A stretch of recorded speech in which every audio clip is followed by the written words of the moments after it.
to discuss in more detail if this does affect one of your employees. The next national employment standard is long service leave. Long service leave legislation is state-based. For example, in New South Wales under the Long Service Leave Act 1955, after 10 years with the same employer, an employee is entitled to 2 months paid long service leave. Public holidays.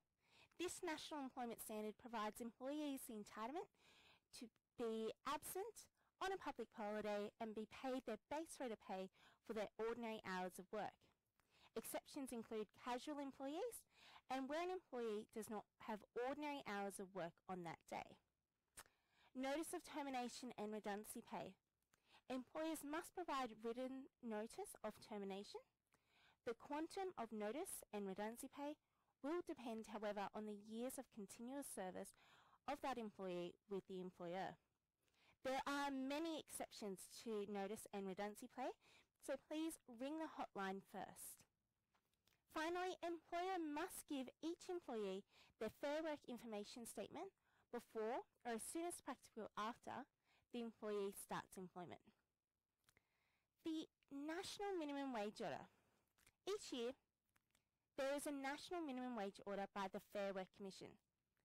This order sets a national minimum wage for award and agreement-free employees. It also sets out minimum wages for award agreement-free juniors, apprentices and trainees. There is also a default casual loading for award agreement-free employees. Modern awards.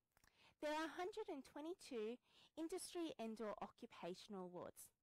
These awards apply nationally and replace state and federal awards in around 2010-2011.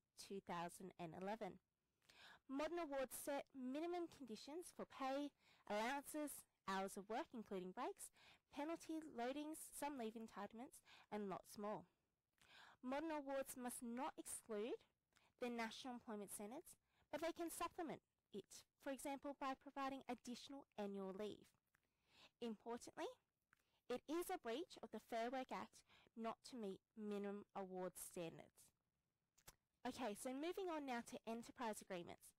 These are made within a single or multiple enterprise and set minimum terms and conditions for employment. Enterprise agreements are negotiated with employees and/or unions.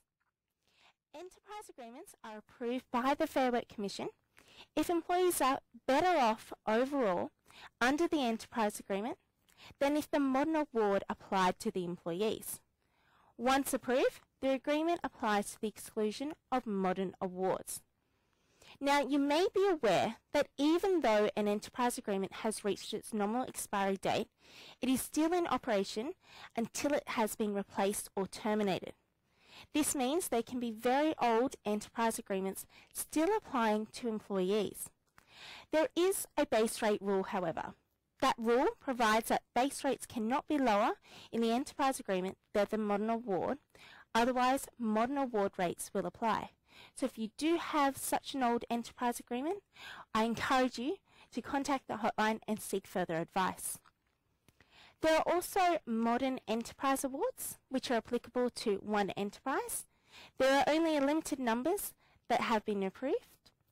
Other instruments are particularly relevant in relation to the Equal Remuneration Order, which applies to employers in the social and community industry. The ERO is an order to ensure equal remuneration between male and female workers for work of equal or comparable value. It has resulted in rather complex calculations for employers in that industry, so AFEI has prepared several documents to assist employers.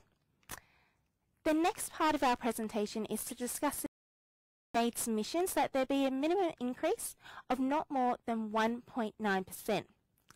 The Commission also considers, for example, the Wage Price Index, CPI, average weekly earnings, and the rate of award reliance. Award reliance is now 24%, up from 15% in 2010, as enterprise bargaining continues to decline. The national minimum wage is increased by 3.5% to $719.20 per week, or $18.93 per hour.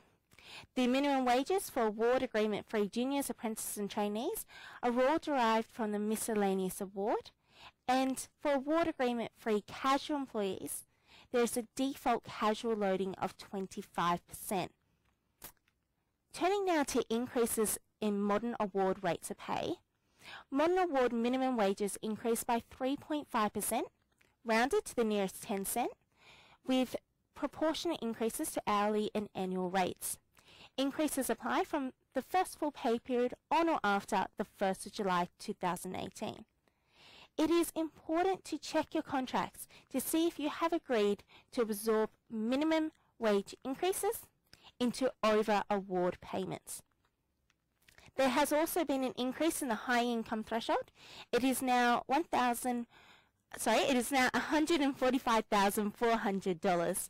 For award covered employees, this means the award will not apply to the employee. For award agreement free employees, if they are a high income employee, they will not be protected from unfair dismissal. On your screen now, you'll see an example of our wage rate schedules. Now, we developed this for all awards and to assist members in applying the correct rate of pay to their employees. If you have any questions about our wage rate schedules, please contact the AFEI hotline. On your screen now is an example of our SHADS ERO calculator. This is a calculator that we have developed to assist employers to whom the SHADS Equal Remuneration Order applies. Again, if you've got any questions about how to use this calculator, please contact the AFEI hotline. Turning now to the next part of our presentation, the 4-yearly review of modern awards. The first 4-yearly review commenced in 2014 and includes review of all 122 modern awards.